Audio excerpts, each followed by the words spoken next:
Depuis plusieurs semaines, je vois des vidéos sur le thème du nettoyage des monnaies.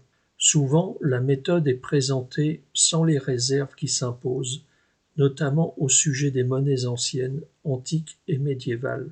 Certaines réserves sont indispensables à garder en mémoire avant de se lancer dans la cuisine. Si vous regardez cette vidéo sans être abonné, faites-le maintenant pour ne pas rater les prochaines vidéos. Pour nous soutenir, 3 gestes: l'abonnement,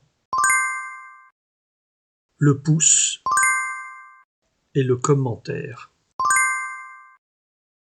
En règle générale, on ne nettoie pas les pièces de monnaie qui peuvent garder une patine intéressante pour le numismate et qui représentent parfois la qualité du métal et de l'environnement qui a accueilli la pièce depuis des siècles. Pour tout savoir sur les méthodes de nettoyage, restez jusqu'au bout de cette vidéo. Je réponds à toutes les questions sur ce sujet. Les monnaies antiques, grecques, romaines et les monnaies médiévales ne se nettoient pas. Au mieux, nous pouvons enlever les traces de terre avec un léger brossage, d'une brosse à dents souple et du produit vaisselle. Pour les pièces modernes, c'est-à-dire depuis environ l'époque du roi Louis XIV, jusqu'aux pièces contemporaines, c'est-à-dire d'aujourd'hui, la première méthode que je propose pour le cuivre et l'argent est le gommage. Pour cela, j'ai fabriqué un petit outil qui consiste en une plaque de bois de 5 mm d'épaisseur et d'un rebord de 1 mm d'épaisseur afin de maintenir la pièce lors du passage de la gomme blanche ou gomme à crayon. Les pièces ont souvent une épaisseur supérieure à 1 mm. Le rebord permet à la pièce de ne pas glisser. L'effet est presque immédiat. Doublez le gommage sur tous les angles et les faces de la pièce.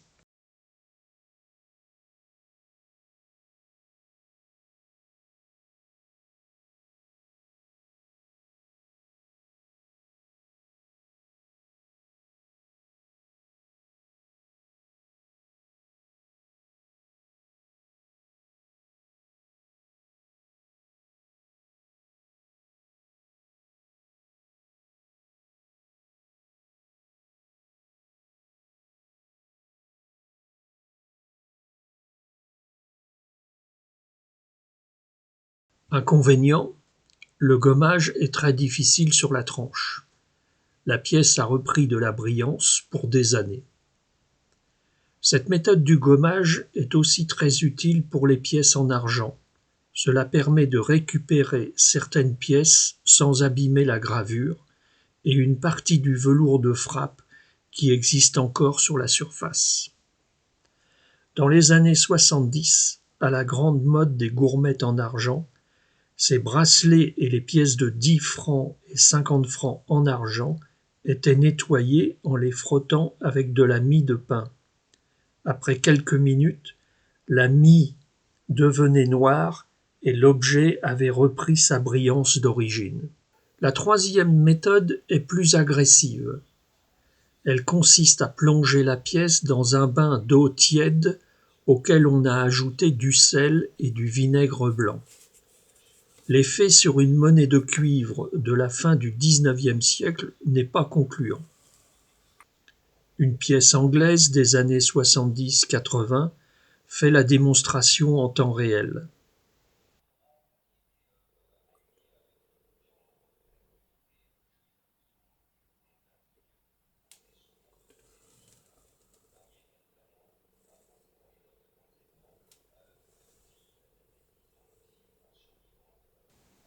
Idem pour 1 centime d'euro en cuivre.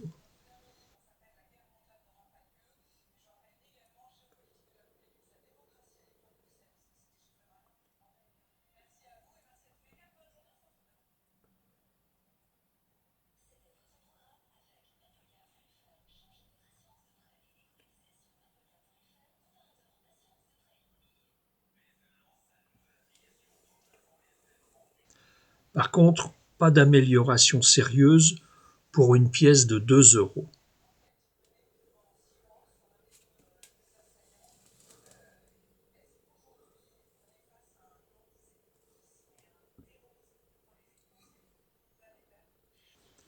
La pièce de 50 francs de 1951 du type Giraud a pris quelques couleurs, sans que les gravures profondes ne soient améliorées.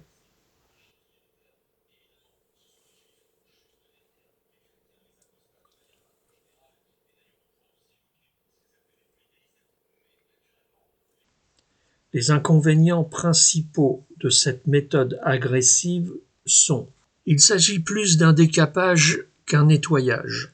L'acide sel-vinaigre détruit la couche de brillance de la monnaie qui reprendra rapidement une patine sombre. Le velours de frappe qui pouvait encore être vu sur la surface sera détruit. Cette méthode doit être évitée pour toutes les monnaies de valeur numismatique. En résumé, ne jamais nettoyer les pièces anciennes, antiques et médiévales. Pour les pièces modernes et contemporaines, la méthode du gommage est possible.